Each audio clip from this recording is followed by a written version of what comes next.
সংগ্রামী মৌলভীবাজারবাসী, আমরা জানি মৌলভীবাজারে বাংলাদেশের সর্বাধিক চা বাগান রয়েছে, বাংলাদেশের তেল গ্যাস ক্ষেত্র রয়েছে, বাংলাদেশের খনিজ সম্পদ রয়েছে। এই বৃহত্তর সিলেট অঞ্চলে মৌলভীবাজার অত্যন্ত গুরুত্বপূর্ণ এলাকা, কিন্তু এই মৌলভীবাজারের যেই জাতীয় সম্পদ রয়েছে সেই সম্পদের সুষ্ঠু ব্যবহার আমরা কখনো করতে পারি নাই। এই মৌলভীবাজারে চা শ্রমিকরা রয়েছেন, চা শ্রমিকরা কয়েকদিন পর পরে আন্দোলন করে ন্যায্য মজুরির জন্য। আমরা জানি শ্রীলঙ্কায় চা শ্রমিকরা 550 টাকা তারা দৈনিক মজুরি পায়, ভারতেও 400-র বেশি টাকা তারা মজুরি পায়, অথচ বাংলাদেশে এটা 200 কম, 179 টাকা মাত্র তারা মজুরি পায়। 179 টাকায় একজন শ্রমিক কিভাবে তার দিন যাপন করবে, কিভাবে তার স্বাস্থ্য, শিক্ষা, তার পরিবারকে তার ভরণ পোষণ ব্যয়ভার বহন করবে?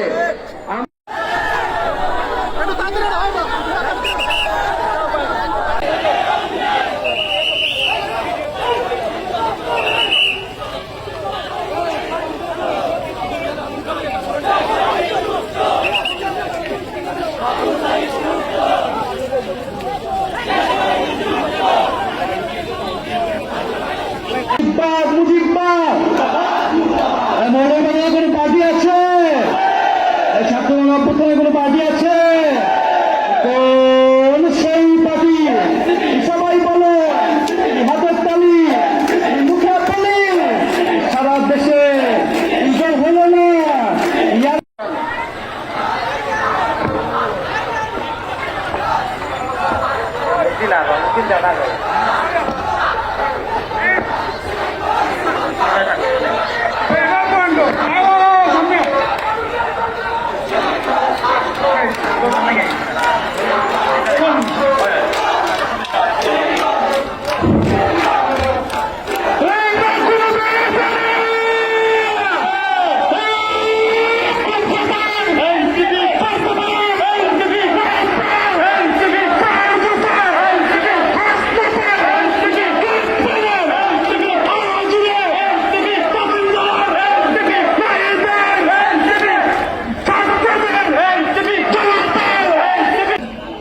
ইনকিলাব ইনকিলাব, এই ক্ষমতা না জনতা, ইয়াপুস না সংগ্রাম, এই দালালি না রাজপথ।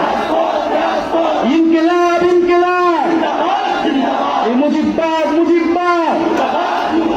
মৌলভীবাজারে কোনো পার্টি আছে? এই ছাত্র অভ্যুত্থানে কোনো পার্টি আছে? কোন সেই পার্টি? সবাই বলো, হাতের তালি, মুখে তালি। সারা দেশে বিজয় হলো না। ইয়ারের জোরে সারা দেশে মৌলভীবাজারে সবার সেরা সংসদে সংগ্রামে ইনকিলাব ইনকিলাব।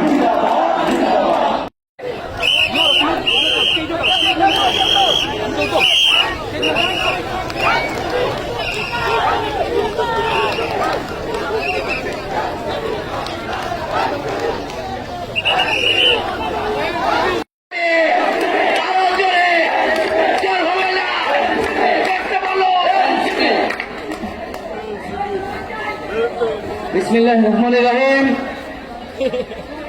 আসসালামু আলাইকুম প্রিয় মৌলভীবাজারবাসী, আপনারা এই তপ্ত রোদের মধ্যে দাঁড়িয়ে রয়েছেন। আমরা জানি, আমরা সংগ্রাম করতে জানি, আমরা লড়াই করতে জানি। রোদ বৃষ্টি ঝড় সবকিছু উপেক্ষা করে মানুষের অধিকারের জন্য আমরা রাজপথে থেকেছি সেই জুলাই আগস্ট থেকে। এই জুলাই আগস্ট পর্যন্ত 1 বছর হয়ে গিয়েছে। সংগ্রামী মৌলভীবাজারবাসী, এই 1 বছরের দ্বার প্রান্তে আমরা এসেছি মৌলভীবাজারে দেশ ব্যানারে ডাক দিয়ে। কারণ জুলাই আগস্টে আমরা বলেছিলাম একটি নতুন বাংলাদেশ লাগবে, একটি নতুন বন্দোবস্ত লাগবে। পুরনো সিস্টেমে, পুরনো আইনে আমরা আর এই বাংলাদেশকে পরিচালিত হতে দেব না। কিন্তু অভ্যুত্থানের পরে নানান শক্তি আমাদের চেষ্টা করছে পুরনো সিস্টেমে এই দেশকে এগিয়ে নিয়ে যাওয়ার। আমরা তখন বলেছি, জুলাই গণ অভ্যুত্থানে যখন রাজপথে নেমেছিলাম,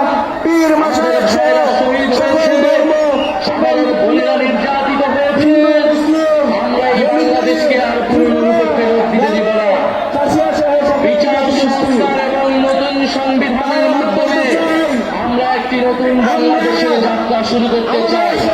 প্রিয় মৌলভীবাজারবাসী, গণ অভ্যুত্থানের পরে আমাদের স্বপ্ন, আমাদের আকাঙ্ক্ষা ছিল আকাশচুম্বী।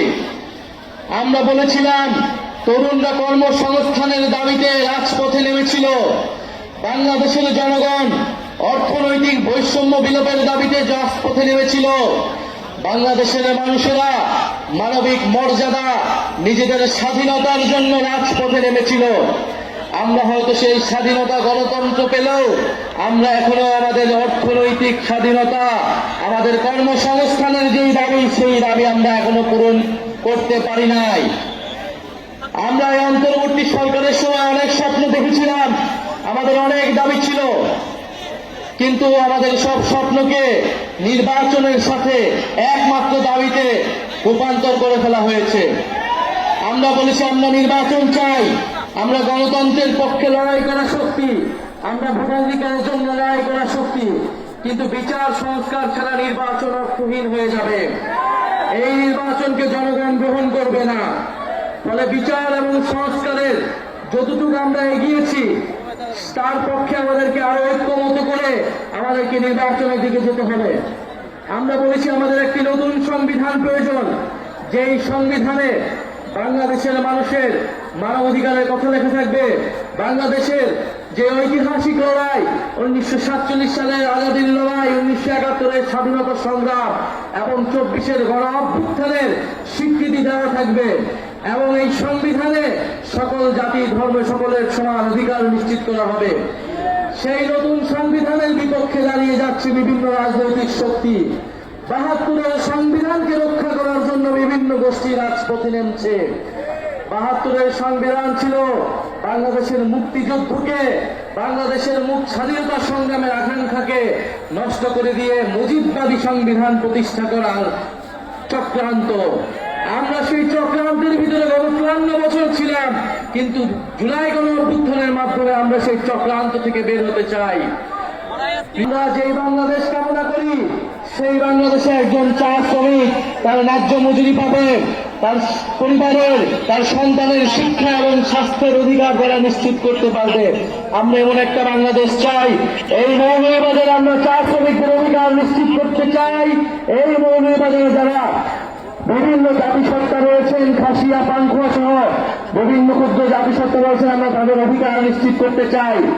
মৌলভীবাজারে যারা আলেম সমাজ রয়েছেন, যারা মাদ্রাসার ছাত্র রয়েছেন, আমরা জানি জুলাই গণ অভ্যুত্থানে এই মৌলভীবাজার সহ সারা বাংলাদেশে আপনারা ইনসাফের পক্ষে, বাংলাদেশের স্বাধীনতার পক্ষে লড়াই করেছিলেন। বাংলাদেশের সেই স্বাধীনতার পক্ষে, জনগণের পক্ষে জুলুমের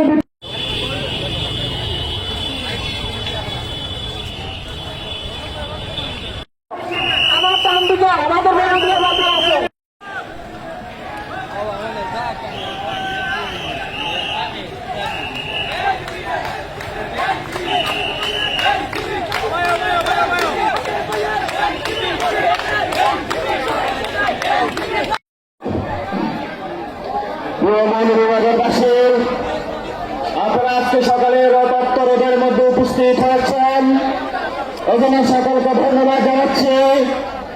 বিশেষত তরুণ প্রজন্ম যারা